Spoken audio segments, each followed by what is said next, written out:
Eckhart Tolle je jedan od vodećih autora našeg vremena iz područja duhovnosti.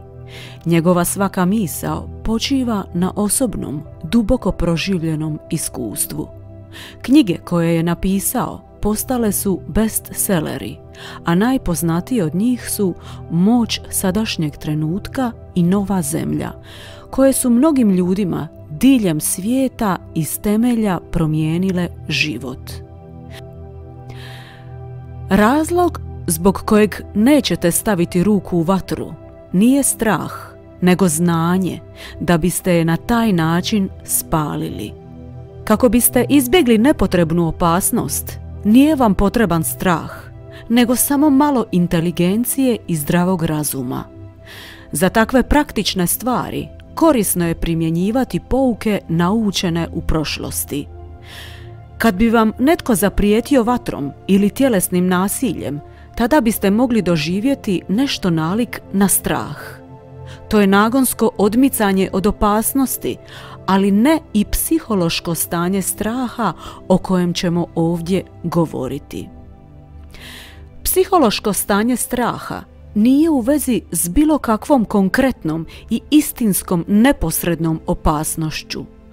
Ono se pojavljuje u mnogim oblicima, kao nelagoda, briga, strepnja, nervoza, napetost, jeza, fobija itd.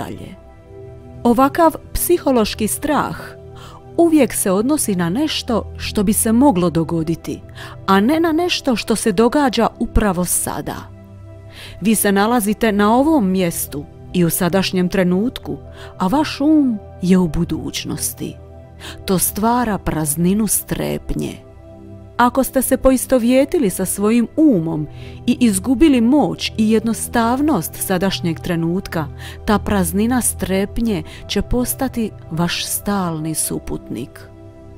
Uvijek se možete uhvatiti u koštac sa sadašnjim trenutkom, ali ne i s nečim što predstavlja ništa drugo do projekciju vašeg uma.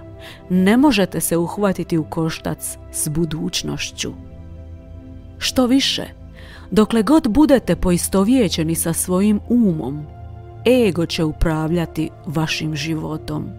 Zbog svoje nestvarne prirode i usprkos svojim razrađenim obrambenim mehanizmima, ego je vrlo ranjiv i nesiguran i samog sebe stalno vidi pod prijetnjom. Ovo se uzgred događa čak i ako ego izvana izgleda vrlo samouvjereno. Prisjetite se, emocija predstavlja reakciju tijela na vaš um.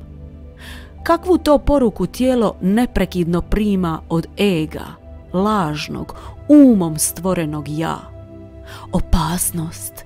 Nalazim se u opasnosti. A koju emociju ova neprekidna poruka stvara? Strah, naravno.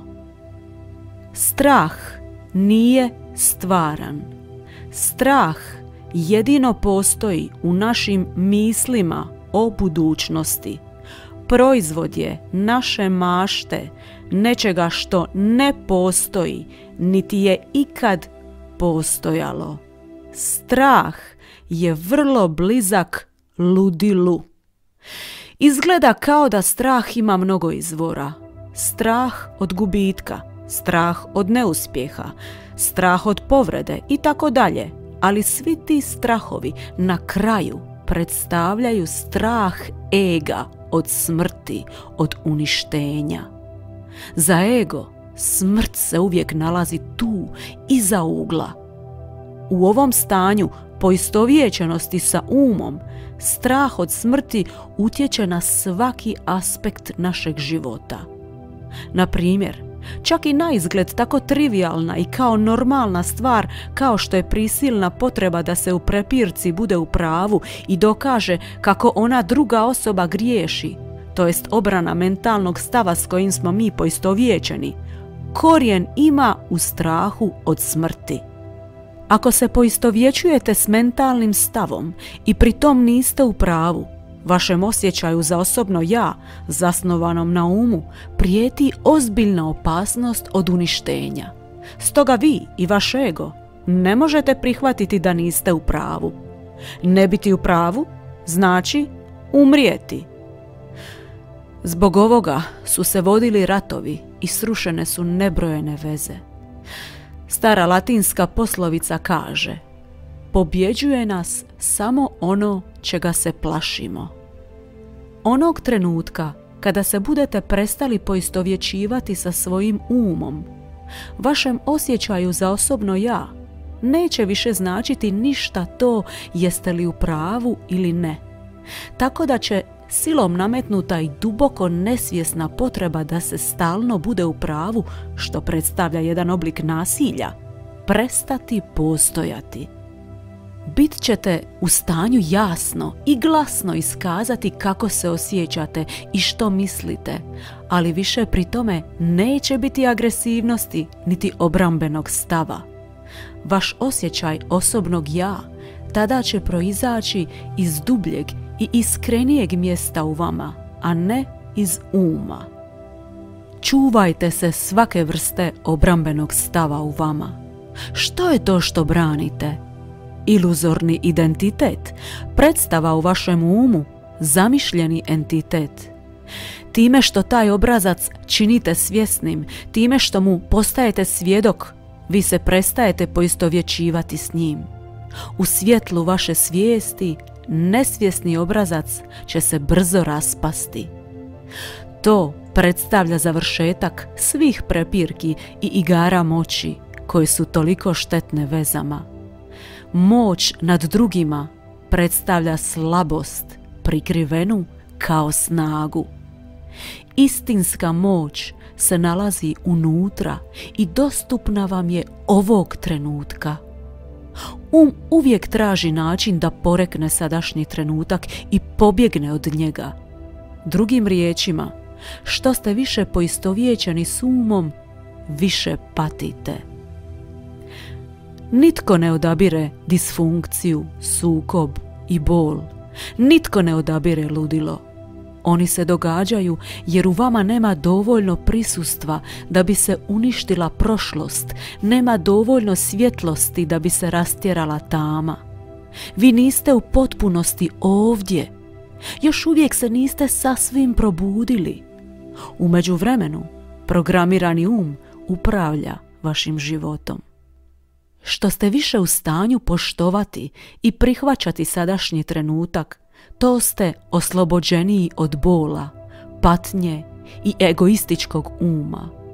Ako više ne želite stvarati bol sebi i drugima, ako više ne želite povećavati zaostali bol iz prošlosti koji još uvijek živi u vama, onda nemojte proizvoditi više vrijeme, barem ne više nego što je potrebno za bavljanje praktičnim aspektima vašeg života. Kako prestati s proizvođenjem vremena? U potpunosti prihvatite da je sadašnjost sve što zaista imate. Neka sadašnji trenutak postane centar interesa u vašem životu.